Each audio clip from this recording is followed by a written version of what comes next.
राजग सरकार नौजवानों के आक्रोश का मुकाबला नहीं कर पा रही। जो झूठे वादे किए थे 5 लाख नौकरी के, बेरोजगारी भत्ते के, उनमें से एक भी पूरा नहीं हुआ। और जब युवा अपना आक्रोश प्रकट करने भारतीय जनता युवा मोर्चे के कार्यकर्ता आ रहे थे तो कल से ही बर्बरता प्रारंभ कर दी। जगह जगह कार्यकर्ता रोके गए, पकड़े गए, बसें जब्त की गई, बस मालिकों को डराया गया। अब ऐसा अन्याय तो मैंने लोकतंत्र में कहीं नहीं देखा। कटीले और नुकीले तारों की बाढ़ लगा दी गई। हम भी 4 बार मुख्यमंत्री रहे हैं, क्या लोकतांत्रिक आंदोलन को ऐसे कुचला जाता है? लेकिन डरे हुए हेमंत सोरेन किसी भी कीमत पर भाजपा के कार्यकर्ता पहुंच ना जाए, इसलिए जैसी बर्बरता की वो अकल्पनीय है। कार्यकर्ताओं पर लाठियां बरसाई गई, आंसू गैस के गोले के साथ साथ जो रबड़ की बुलेट है वो छोड़ी गई। कई कार्यकर्ताओं को गंभीर चोटें लगी है। ये जो जुल्म ढाया है हेमंत सोरेन जी आपने, ये जो अहंकार आया है, रावण का नीरा तो तुम्हारा रहेगा कहां। हमारे कार्यकर्ताओं पर बरसी एक एक लाठी, उनकी छाती पर लगी हुई एक एक रबड़ की बुलेट, ये हेमंत सोरेन सरकार के कफन में आखिरी कील साबित होगी।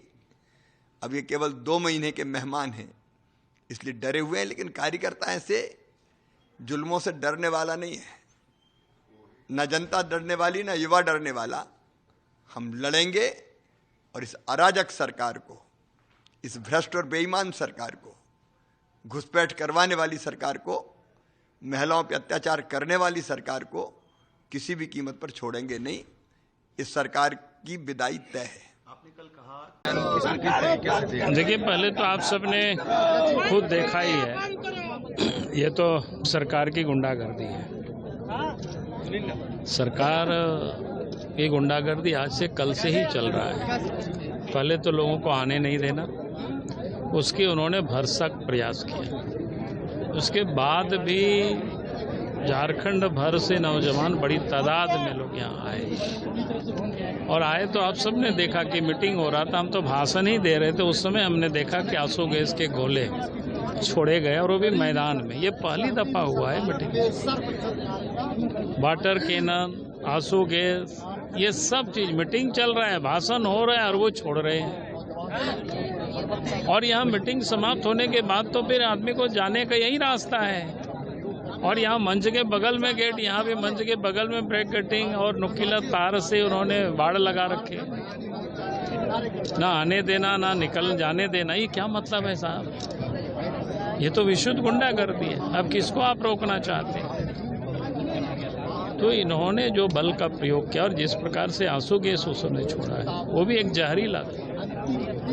आंख भी खराब हो सकता है और सांस लेने में भी दिक्कतें हो सकती हैं। आप सबने महसूस किया होगा। ये पहली दफा हमने देखा कि वर्षों के बाद इस प्रकार के आंदोलन को कुचलने का इन्होंने तरीका अपनाया है। बिल्कुल गलत है, और हमें लगता है कि इसकी कीमत हेमंत सोरेन को चुकानी पड़ेगी, क्योंकि सरकार की आयु अब मुश्किल से 100 दिनों की है। और जो भी पुलिस पदाधिकारी ने इस प्रकार की काम किया है उसकी भी जांच होगी। भाई आपको यहाँ क्या बोलते हैं, गेट, कार्यक्रम स्थल पर गेट लगाने का, वायर काटीले तार से गेट लगाने का क्या औचित है?